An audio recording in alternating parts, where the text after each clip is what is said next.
بسم اللہ الرحمن الرحیم۔ السلام علیکم ورحمۃ اللہ وبرکاتہ۔ حضور اقدس صلی اللہ علیہ وآلہ وسلم اور صحابہ کرام رضی اللہ تعالیٰ عنہم نے دین کے پھیلانے میں جس قدر تکلیفیں اور مشقتیں برداشت کی ہیں، ان کا برداشت کرنا تو درکنار، اس کا ارادہ کرنا بھی ہم جیسے نالائقوں سے دشوار ہے۔ تاریخ کی کتابیں ان واقعات سے بھری ہوئی ہیں، مگر ان پر عمل کرنا تو علیحدہ رہا، ہم ان کے معلوم کرنے کی بھی تکلیف نہیں کرتے۔ چند قصے آپ لوگوں سے شیئر کروں گی۔ سب سے پہلے خود جناب محمد صلی اللہ علیہ وآلہ وسلم کا ایک قصہ، جس سے ابتدا کرتی ہوں کہ حضور صلی اللہ علیہ وآلہ وسلم کا ذکر برکت کا ذریعہ ہے۔ حضور اکرم صلی اللہ علیہ وآلہ وسلم کے طائف کا سفر۔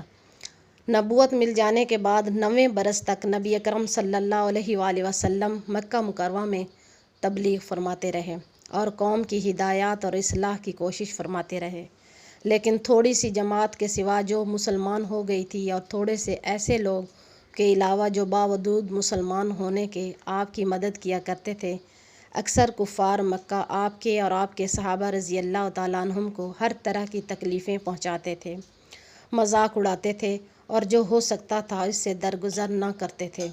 حضور صلی اللہ علیہ وآلہ وسلم کے چچا ابو طالب بھی انہی نیک لوگوں میں شامل تھے، جو باوجود مسلمان نہ ہونے کے حضور صلی اللہ علیہ وآلہ وسلم کی ہر قسم کی مدد فرماتے تھے۔ 10ویں سال میں جب ابو طالب بھی انتقال کر گئے تو کافروں کو اور بھی ہر طرح کھلے مہار اسلام سے روکنے اور مسلمانوں کو تکلیف پہنچانے کا موقع ملا۔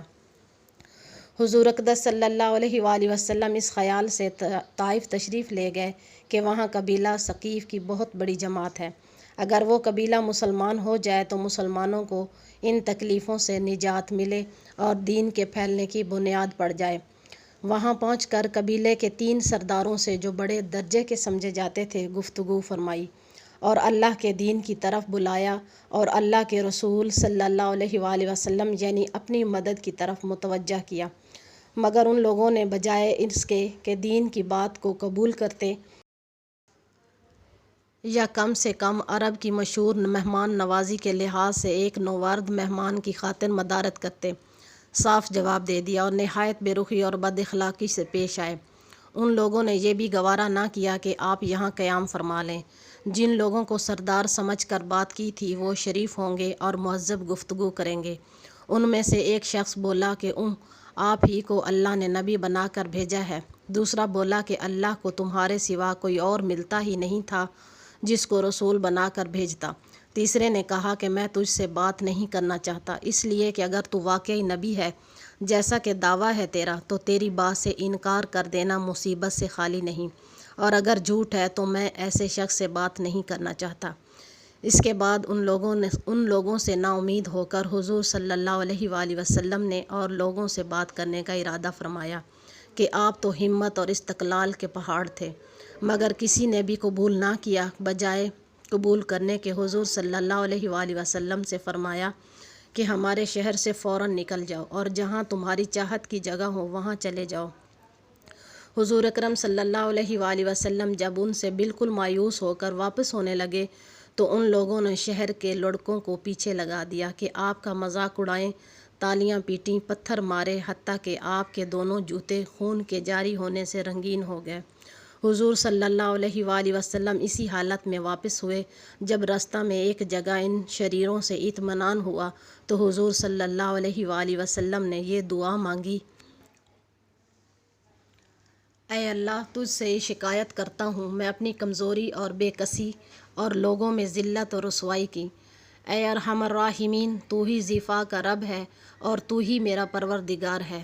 تو مجھے کس کے حوالے کرتا ہے؟ کسی اجنبی بیگانے کے جو مجھے دیکھ کر ترش رویہ ہوتا ہے اور منہ چڑھاتا ہے، یا کسی دشمن کے جس کو تو نے مجھ پر قابو دے دیا ہے؟ اے اللہ، اگر تو مجھ سے ناراض نہیں تو مجھے کسی کی بھی پرواہ نہیں، تیری حفاظت مجھے کافی ہے۔ تیرا چہرے کے اس نور کے طفیل جس سے تمام اندھیریاں روشن ہو گئیں اور جس سے دنیا اور آخرت کے سارے کام درست ہو جاتے ہیں، اس بات سے پناہ مانگتا ہوں کہ مجھ پر تیرا غصہ یا مجھ سے ناراض ہو، تیری ناراضگی کا اس وقت تک دور کرنا ضروری ہے جب تک تو راضی نہ ہو، نہ تیرے سوا کوئی طاقت ہے نہ قوت ہے۔